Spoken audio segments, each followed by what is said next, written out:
Okay, reading time.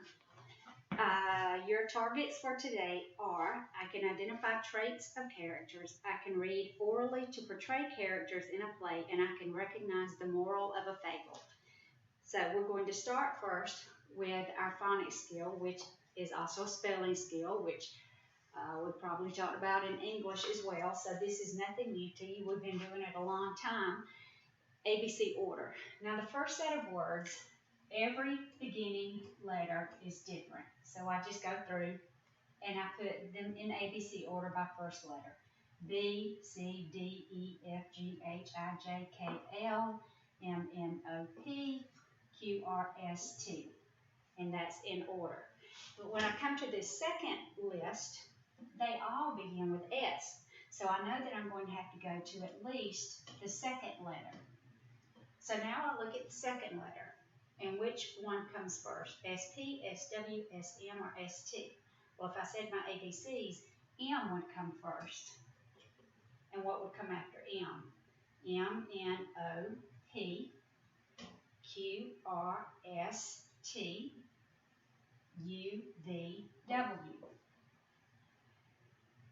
The last column, T, O, T, U, T, I, T, A.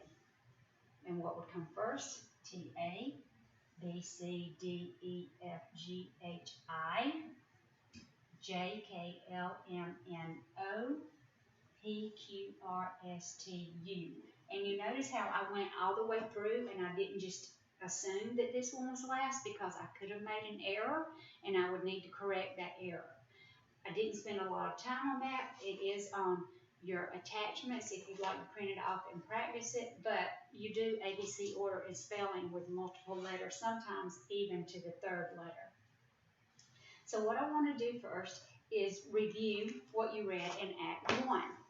So what did grandmother tell Chester and Billy about the logs and branches in the dam? Well, she told them a couple of things. First, every twig was important, and she also told them that Dad and Grandfather knew where every piece of wood belonged. How did Chester's actions show he was not making good choices and not setting a good example for his cousin Billy? Well, after Grandmother told them to stop, what did Chester decide that they should do? He decided that they should go ahead and try to pull that twig out that Billy had been trying to get out and could not. And they went ahead and pulled it, and when they did, what happened? Well, water started coming through the beaver dam. You know what story it made me think of? And I can't remember the title of it, but it made me think of the little boy, the little Dutch boy, who was walking to take, I can't remember what he had, but he had something in the basket that he was taking, and water started coming through the dam, and he wound up sticking his finger in it and spending the night there all night until somebody came, or the dike, it was a dike, somebody came walking along and rescued him. He had had to stay out in the cold. Well, this is kind of the opposite. They have purposely pulled this out, and now they're trying to stuff it back in so that water doesn't keep coming through. All right. You're going to read Act 2 today, and you have some vocabulary words. This one has a suffix S on it.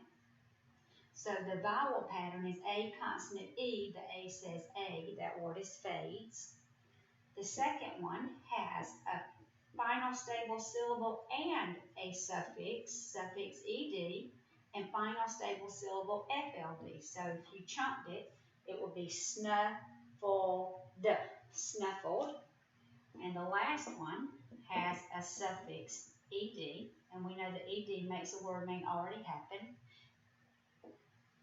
Chunked, it will be swirled, swirled. All right, so I'm going to read a sentence using one of these words, and then I want us to determine what that word means in the sentence. The sunlight fades in the evening. If it fades, does it get brighter or does it disappear? It disappears. The crying child snuffled loudly.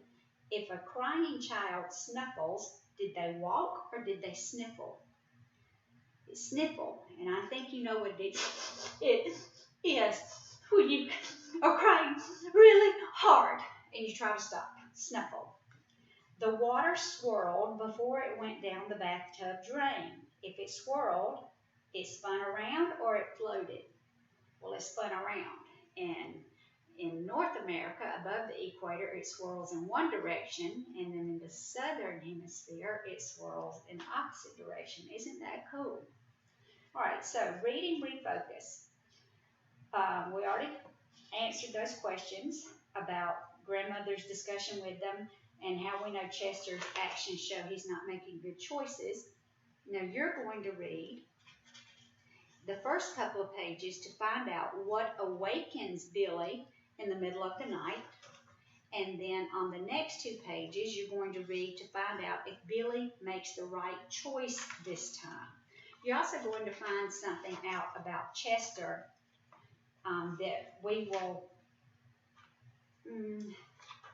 we're not going to discuss it on the third activity per se because it's not going to be about little twigs, but you're going to find out something about Chester and how he feels. And I hope I remember to discuss it because I really want to. There's something called having a conscience, and I hope I remember to discuss that. I'm going to make a note on my paper. So you guys finish reading Little Twigs. It's a cute story, teaches a good lesson, and then you're going to do 4 workbook pages, 311, 312, 313, 314. So from 311 to 314. And guys, these will be graded. So please take your time and do your best.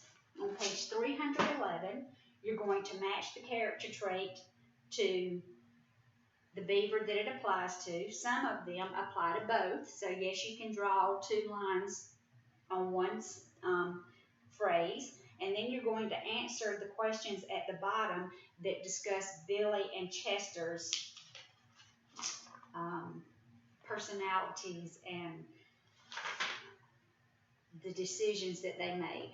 All right, on page 312, you're going to put some twigs in ABC order by first and second letter. On page 313, you're going to answer questions about the passage Little Twigs, and the same on 314. 313 and 314 are both assessments over Little Twigs and how well you read, okay? All right, so that's it for today. Enjoy reading, and I hope you learn a valuable lesson that you can apply in your own lives. All right, last is English.